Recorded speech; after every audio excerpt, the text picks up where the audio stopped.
conversation. The last conversation. The last conversation. Well, I think we pretty much did this whole election thing. I think so too. You know, so, but one important question came up during the break, which was, are there any steps, or what are the steps that African American Black people can make to move forward in the right direction? Well, I like to take, the first response to that. I think that Black people have to learn how to get along and cooperate with each other. I'm out in the community a lot, okay, doing business and stuff, and I see a lot of Black people that don't cooperate with each other over small stuff. So I think that we have to first learn how to do that and learn to give each other the benefit of the doubt. Okay, let me give you an example. Okay, I had a pest control job the other day. Landlord called me up and said, "Bishop, you need to go over to this place off of north of Pennsylvania, Ground Zero over there. They got some problems, some rats over there." So I said, "Okay, I'm up in Randallstown. I'm gonna holler. I'm gonna go over there. Matter of fact, I'm gonna call the people before I go, get them to describe the problem to me." So I called the lady up and I said, "I need to ask you a series of questions so I can understand what's going on over there, so I can bring the right products over there to try to give you some relief." I said, "Do you have any clothes in the basement?" She said, "Yes, I have a bunch of bags with clothes in them, and I have some hose that's coming in the structure from the basement and other areas from the front and back." I said, "Okay." I said, "You know that they hibernate in bags with clothes because they try to get heat and shelter like everybody else." Yeah. She went off saying it ain't got nothing to do with it. Da, da, da, da. I said, "You're "Miss." the expert." Yeah, I'm the expert, but she telling me. I said, "Miss, they called me to come to help you." I said, "Would you like me to come or not?" She said, "I don't care if you come at all." I said, "You have a nice day, and I hope that works out for you." So I called back the landlord and said, the landlord said, "Well, that's typical of her. She will not be getting any services today." And that was the end of it. But we have to try to get along with each other to get to the next level. We do. I think at the basis, even before you get to the understanding that violence is one of the base problems, we have an attitude problem. But we do have an attitude problem. It's a severe attitude problem. Severe attitude problem. And I don't think it's a black male problem. I don't think it's a black lady problem, a woman problem. It's a black problem. It is. It's a black attitude problem. And that's why people run away from it. They run. They run away from it. I was so hurt when a good friend of mine told me, a Caucasian gentleman told me who owned a corporation, that he specifically does not hire black people. It hurt me, because I'm an attorney representing the company. Right. I said, "It doesn't make any sense. You hire me to be a lawyer. What do you mean you don't hire black people? This is crazy." Yeah. He said, "Man, look, I can talk to you."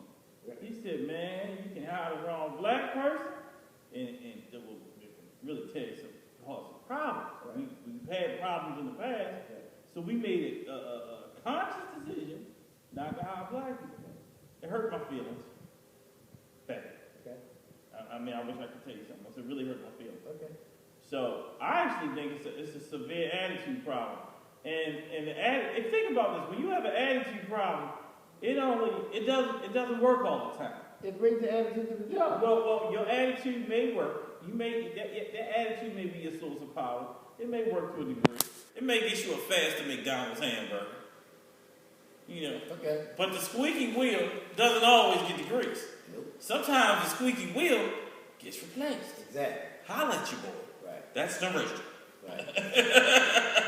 Exactly. Exactly. Sometimes the squeaky wheel get replaced. Yeah. So black people need to work on changing attitudes. Right.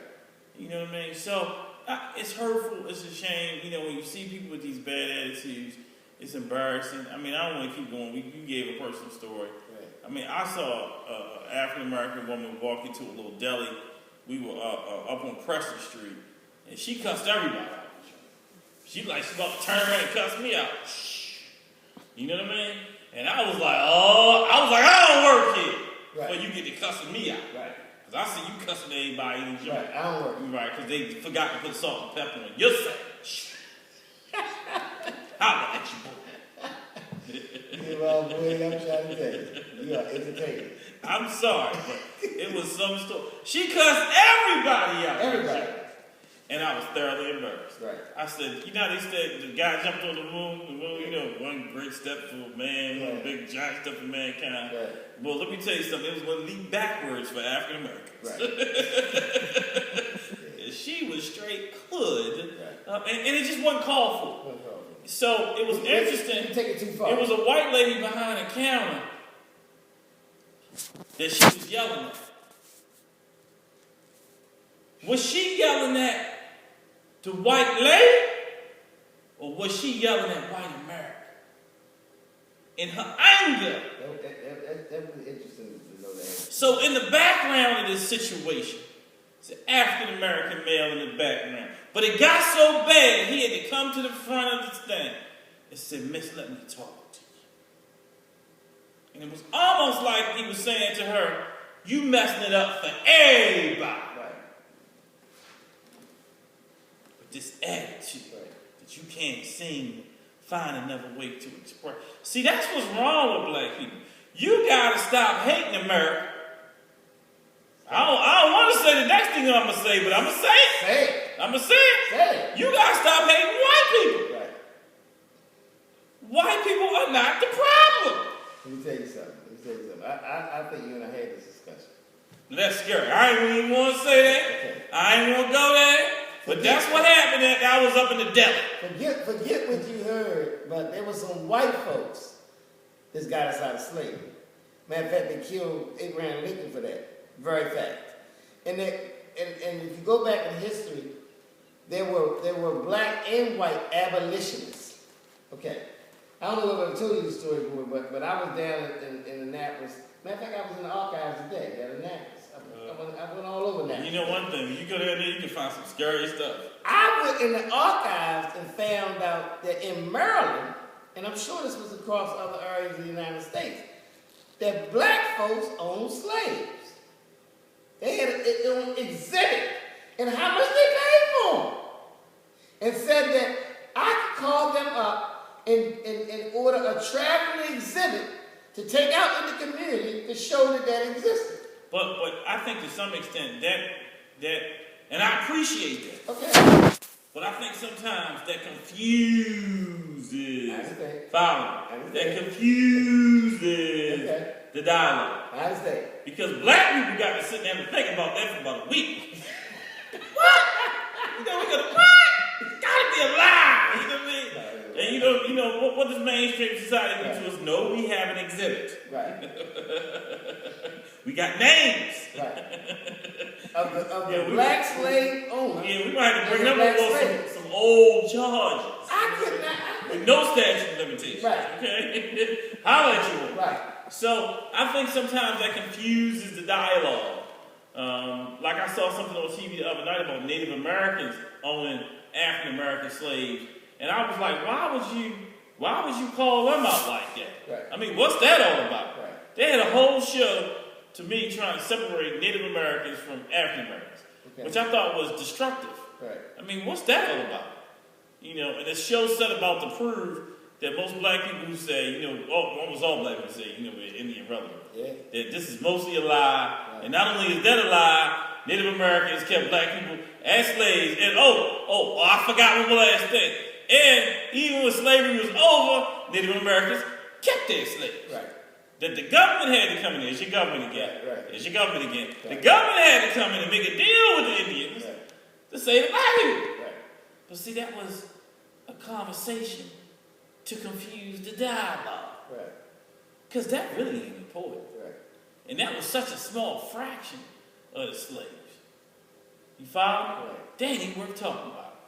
So you got to watch out sometimes when mainstream society confuses the dialogue. Okay. You follow? Trump talk about it all the time, huh? Well, I don't think Trump has said No, what I'm black people on slaves. No, I'm saying change. If he did, he'd be in trouble. I ain't voting for you then. No, I'm saying You that, confused I'm it. saying Ta-da! that, I'm saying that when I watched the Republican debates, what I watched was him say something that was true. See, I'm gonna call a spade, and I don't care whether you black, white, purple, green, a Martian, like you would say. But I think he was correct when he was saying that the media was manipulating the conversation. On race? On any topic that where he would not respond in the way that he wanted. Well, that's been his base. Notoriety.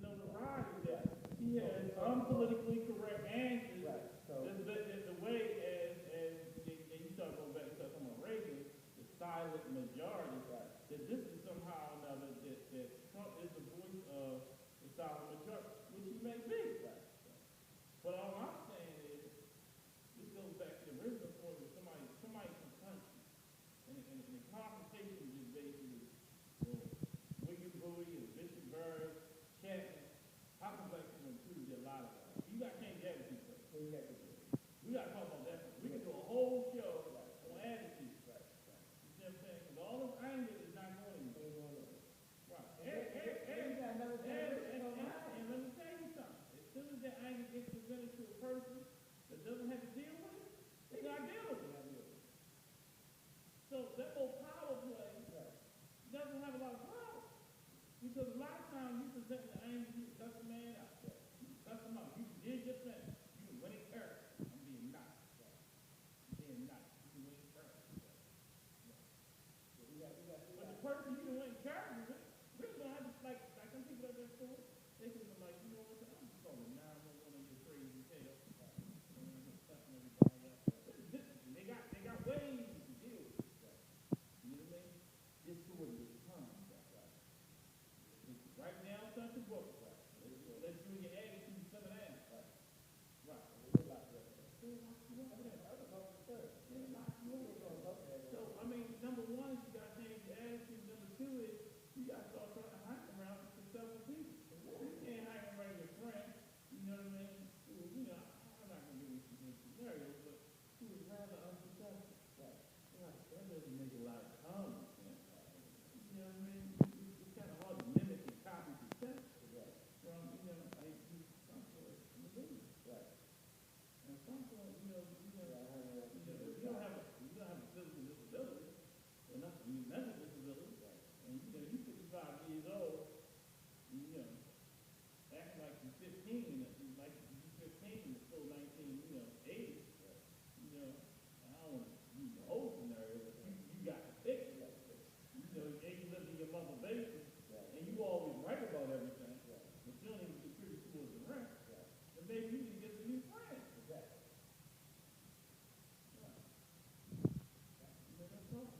The problem is, people tell you, nobody wants to talk about it, and black people on this vote is young people think about it. I think that one of the actors in that movie, Straight Outta Compton, said it best because this scenario. He said, if you tell people the truth, they will lose their mind. That's real deal. Let me tell you something. Well, they lose their mind any day. Right, that's what I'm saying. They all lose their mind anyway. Any day. You got people out here now doing stuff. You got people out here doing stuff now that people kind of really talk to me about scenarios that are so messed up. They come to the fact that insanity is always coming. And they got an answer for insanity. The system only has one answer. Bring hot to the cat. No, the system only has one answer. Jail. Jail. And jail. I tell judges this all the time. We all went to school to get this money to school. We studied, passed the bar exam, learned everything about the law. But as it pertains to criminal law, there is one answer. Jail. All these smart people here to tell me there's no answer. Right. They ain't got no other answer. They ain't got no other answer. Right. And the answer we got is jail. And let me tell you something. An angry attitude to get you in prison, they say in a person's lifetime, and I don't know if it's true, I don't have the statistical basis for this, but 1 in 3 African American males go to prison for their lifetime. And go to jail. That's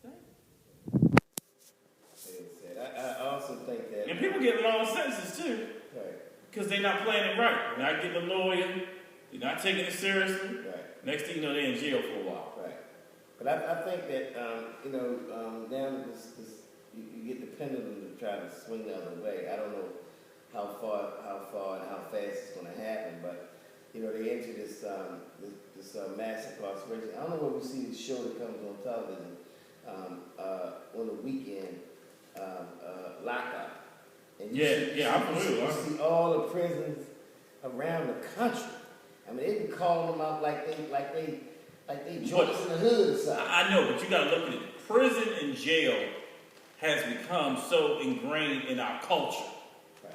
Prison and jail, that's the new club. Right. You don't go to the club. Right. You get locked up. Right. See everybody, hey, what's going on? Right. Well, they got you too. Yeah, I feel you. Yeah. Yeah. And that's got to change. Yeah, I mean, everybody. Everybody. I mean, when I say everybody at the jail, Right. when I go see my clients, I see people I grew up with. Hey, man, what's going on, man? What's happening, man? I'm in jail. Everybody in jail. Yeah. That ain't cool. Right. There's situations where they got fathers and sons in the jail. Right. That ain't cool either. Yeah. Because who home in the community? Well, it's changing the community, but there's nobody watching the store. Right. But And jail has to change for a lot of different reasons, I think. Well, number one, it destroys the community, irregardless of But the race. problem, this is one of the things that Obama was trying to do, and I give him credit for. He was trying to go in and put a focus on this. Right. But the problem is, when whoever else gets in charge, I don't think there's going to be a focus. No, they may change the whole scenario. Yeah, I don't even think they're going to care. Right. The only way jail and prisons gets into the bigger picture is that it's cost prohibitive. It's too expensive.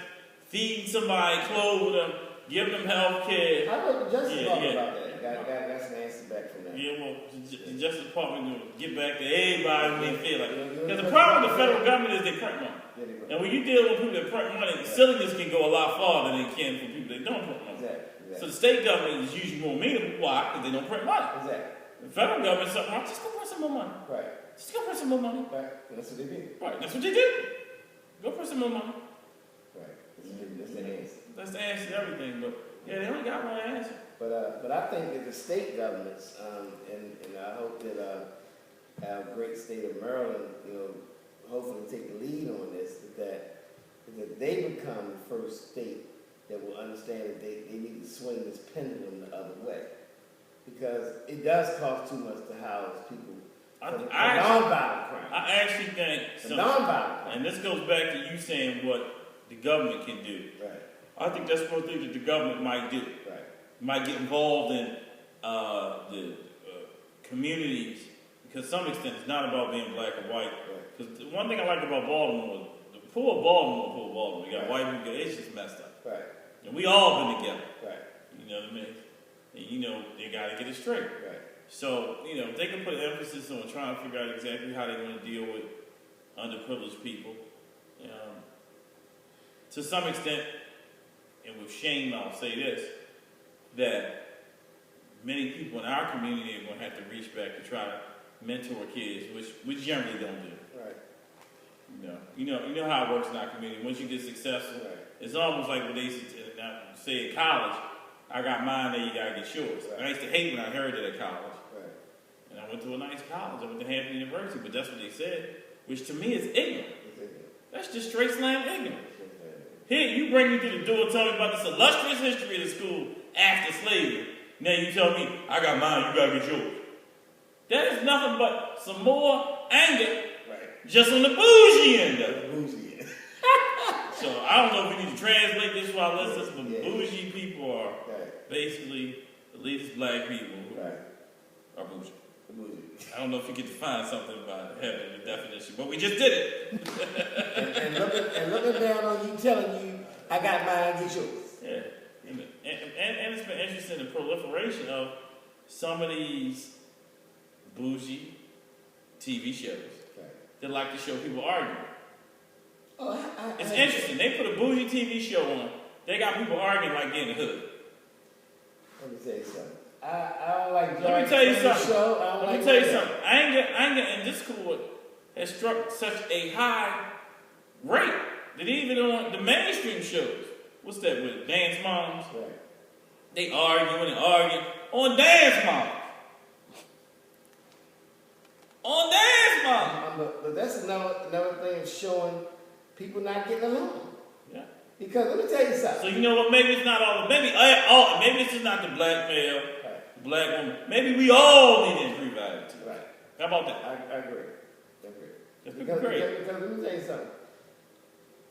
The attitude is the first introduction to you having And you know, interpersonal it relationship. was a book that I never read that I If need you to can't read. pass that first test, Yeah. then you're not going nowhere. It's a book that I never read that I would like to read. It's called Emotional Intelligence IQ, something like that. It was a big book. I don't know if it was the 90s. I always wanted my mother was telling me I should read the book. But I think that's a part of it. But I think the black people need to take out that book called How to Win Friends and Influence People. Yeah, they definitely do. They need to read that verse and chapter every day before they even go out and start talking to people. Because if you can't get past the first interaction that you have with black people, because black people and people in general, they gotta figure and we stereotype to have a bad attitude. Yeah, we have a bad attitude. It was like I was walking, I think I was just, I don't know if I was down, I don't know where I was at, but I was walking, and a white guy says to me, he looked at me as if it was okay to kind of say hi. You know, I looked at him like, hey, you know, hi. And he said, hey, hi, like, hey, you know what I mean? Yeah. Like we can work this out. Right. And I've been getting a lot We of were that. ready to do business, Right. and we didn't even know one another. Right. And I'm saying, here you go. You know what I mean? I've been getting a lot of that, boy. Because you know what? Mainstream society is ready to deal with Right. African Americans Right. who have a positive attitude, Right. have something to contribute, Right. and want to move forward and be proud. Right. And I really don't even know, we talk about it, I don't even know how long we're going to be able to keep up the slavery discussion. Right. Because at some point, it causes mainstream society just to block you out. Right. It's like your eye hurting or something. I don't even want to talk about it. I mean, was there any new news? Yeah. That's the old news. Yeah, is there any new news? Tell me something new. You know what I mean? Yeah. And I think sometimes that's the problem. So, you know, I mean, I thought I was a little hurt before we close out, because we're not going to let this run all night long. Before we close out, Okay. the issue of race came up with the Super Bowl and Cam Newton. And Cam Newton said something to the effect, you know, they haven't seen anybody like me. Right. Basically, they haven't seen him, you know, he is an exceptional person. Okay. They've seen a person of color like him doing what he wants to do the way he does it. But I thought about it after I watched it. I didn't think what he said was necessarily inappropriate, but it made me say something. Did he have to say that? Was that really necessary? And if it is necessary, was that the time to say it? Because you haven't won the game yet. I think when you win a game, it's kind of like when you get your Emmy award or whatever.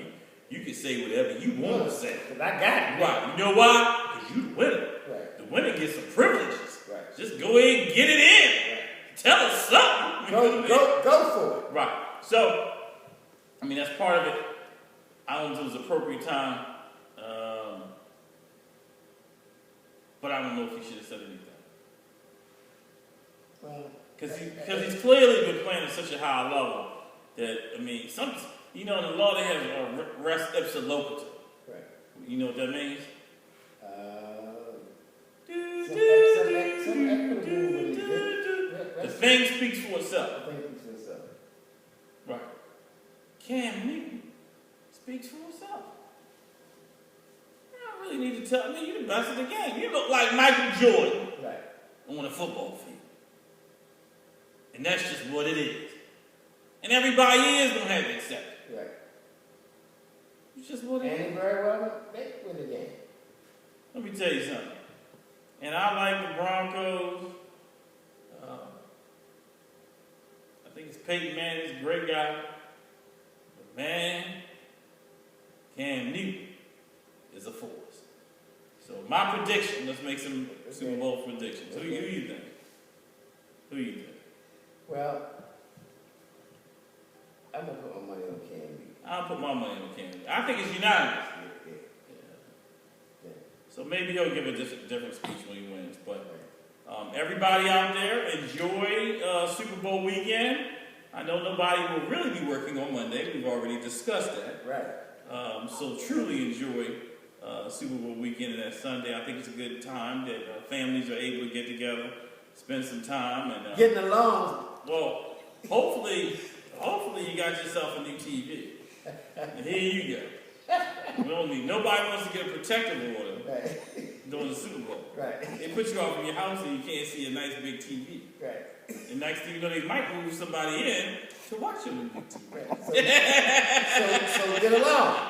Get along. Right. So maybe we close this out with the words of Rodney King. Can we all just get along? Absolutely. All right. That's the word from The Last Conversation. The Last Conversation. The Last Conversation.